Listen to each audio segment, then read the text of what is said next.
While in the moment, a given trade in the NBA seems like a good idea at the time, both sides, or multiple sides in the event of a more than two-team trade, are getting what they want to better their roster, whether it be for now or for the future. A team doesn't make a trade unless they feel it benefits them in some way. Otherwise, there's no deal. And while some trades throughout NBA history completely changed the trajectory of a particular franchise, think of the Lakers trading for Kobe Bryant on draft night with the Charlotte Hornets, for those on the other end, they can often be considered as some of the franchise's biggest mistakes in what appeared to be a good idea at the time. Some trades are more balanced, some are more lopsided. And then there are those trades that simply were so bad, it makes you wonder how the GM was ever able to obtain such a position in an NBA front office. And while some might consider this to be a little too early, given it has been just a year since the trade was made, we'll explore why, despite a host of historically bad trades in NBA history, why the Minnesota Timberwolves trading for Rudy Gobert will go down as the worst trade in NBA history. If you're new to the channel and you enjoy this type of content, feel free to subscribe, as it does help the channel out greatly, and in return I'll be providing more NBA content like this. Now, it's important to keep in mind that really a trade, and whether it's ruled to be a good or a bad one for a given team, can't truly be determined for at least a good 5 years, as some trades have consequences or significant impacts later on down the line in the form of future draft picks, or a seemingly insignificant throw-in player ends up breaking out into a star years down the line. So I acknowledge that we are getting ahead of ourselves here as it relates to the Rudy Gobert trade, and while there have been god-awful trades throughout NBA history, like when the Bucks traded Dirk Nowitzki to the Mavericks on draft night, or when the Jazz sent a package deal to the Lakers which included their first-round pick, which ended up becoming Magic Johnson, or the horrible trade that the Brooklyn Nets pulled off in sending the Celtics 3 unprotected draft picks for an aging Paul Pierce and Kevin Garnett, which would later net the Celtics Jason Tatum, Jaylen Brown, and flip one of those picks over to the Cavs to get Kyrie Irving. And also don't forget when my Chicago Bulls got the Sonics to agree to trade Scottie Pippen to them on draft night, which would forever change the Bulls franchise and helping them win 6 titles in the 1990s. But none of these will ever compare to the horrendous trade the Minnesota Timberwolves decided to pull in a desperation move to be relevant after making the playoffs as the 7th seed and getting knocked out of the first round. A Timberwolves team that has only been to the playoffs twice since 2004 and hasn't won a playoff series in almost 20 years. They needed a big name, and they got a big name, but at a huge cost.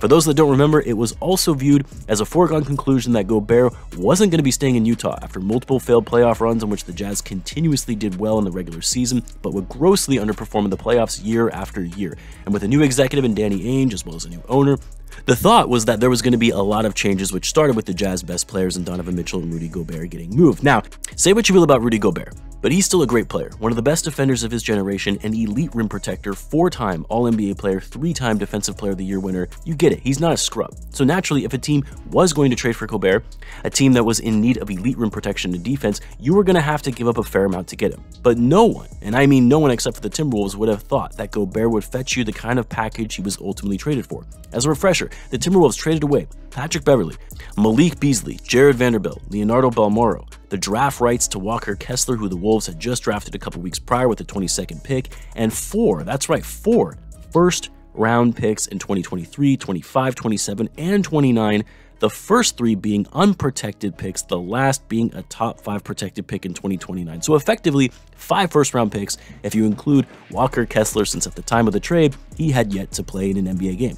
5 first-round picks for Rudy Gobert.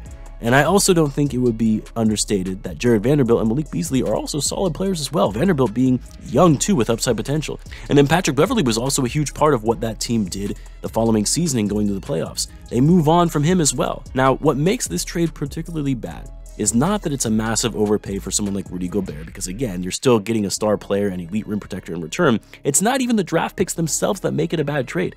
It's the fact that the draft picks are mostly unprotected, and it's also the fact that by trading so many draft picks, and with the NBA Stepien rule, which doesn't allow teams to trade consecutive first-round picks, the Wolves are effectively unable to make any meaningful trades to boost their roster unless they decide to just blow things up. When trading for win-now pieces, or in other words, you're a buyer in a given trade looking to bring in an established player that doesn't fit another team's timeline that's looking to rebuild, you're going to have to include draft capital to make the trade enticing enough to be competitive in any deal. The Wolves do not have any draft picks to trade. The NBA allows you to trade draft picks 7 years out into the future, and given they've already traded their pick in 2029, which means they can't trade their first round pick in 2030, 7 years from now, they are stuck when it comes to options of including draft capital in a given trade outside of a few second round picks, which they don't have many of those either. I've also said this before, trading unprotected picks in today's NBA, which has much more parity than ever before, is so risky, especially when you consider the possibility of injuries.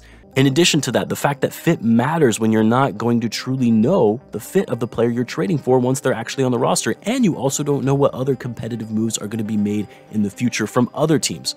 And with the NBA, the fact that they have a lottery system for their draft, if you miss the playoffs, which mind you is a possibility for the Wolves this season, you could very well get lucky, or unlucky in this instance if you traded away your pick, and wind up with a top 3 draft pick. Could you imagine if the Timberwolves miss the playoffs and somehow land the #1 pick to get Victor Wembanyama and have to send that to the Utah Jazz? Very slim chance, I know. As of right now, the Wolves would actually have a 1% chance of landing the #1 pick based on their record, and if they didn't make the playoffs, of course. And that's also what makes shipping out picks so far in the future incredibly risky, because by the time that last draft pick conveys in 2029, you're likely looking at an entirely different team with a new direction. Rudy Gobert, who is currently 30, about to be 31 in a couple months, will be just turning 37 by the time that last pick conveys. He very well could be on his way to retirement by then. Karl Anthony Towns, who knows where he'll be? Anthony Edwards, is he still going to be happy and not having demanded a trade by then when the Wolves don't have much in the way of the future? And when you also trade picks that far out in the future, you have no idea at the time of the trade the next high schooler or middle schooler who is going to be the future generational talent or next all-time great that is slated to enter the NBA in one of those drafts that you happen to have traded an unprotected pick for. You don't know that you're still going to be making playoff runs or contending 5 or 6 years out, thinking those picks are going to be late first rounders at best. So much can change in the NBA in a matter of a couple seasons. And then finally, it's not like the Wolves are a contending team right now. The Wolves made an all-in move for Rudy Gobert to contend now, and they're struggling to even make it to the playoffs in the first season after that trade. It would be one thing if the Wolves were dominating. The team was gelling, the chemistry was there, the vibe was there, and they were running through teams looking like they were going to win a championship, or at least be in that conversation to win a championship. And yes, I know Cat was injured, missed most of the year, which again, it's part of the game. It's why you should never trade unprotected picks, because things can happen. But even when Cat has played, because he is back in the lineup, the team isn't that good. They're just an average to slightly above average team in the NBA. And I know some will also say, well, you can't expect them to be good right off the bat and start contending in the first season after the trade. These things take time. Who's to say that they won't be in the title conversation? These things take time. Who's to say they won't be in the title conversation in the upcoming seasons? What would give you any indication that would be the case for the Wolves based on what we're seeing? Yeah, sure, fully healthy. They're a top 6, maybe top 5 team in the West. But can you really sit there and say with a straight face that the Wolves, even in a year or two, with the core they have of Edwards, Karl Anthony Towns, and Gobert, are going to be a legitimate title contending team? Now, they've got some other nice young pieces like Jaden McDaniels, who's been great for them. Jalen Noel has been decent, but the core that they have put together, those 3 main guys for which they're building around, that doesn't scream a team that is going to be winning a championship. Especially with Gobert now in his 30s and already showing signs of decline, with his overall shot blocking having gone down significantly to the point where it's the lowest in his career since his rookie season. His overall rebounding has dropped, which you expect when you're playing alongside Cat, but again, Cat has been out most of the season, and he hasn't been as efficient with his finishing around the rim. I mean, Gobert has never been an offensive player, but one thing he was good at on offense was grabbing offensive boards and putting it back up for an easy 2. You haven't seen that as much this season compared to where he was with the Utah Jazz. And here's the biggest kicker, or gut punch for the Wolves, if you will.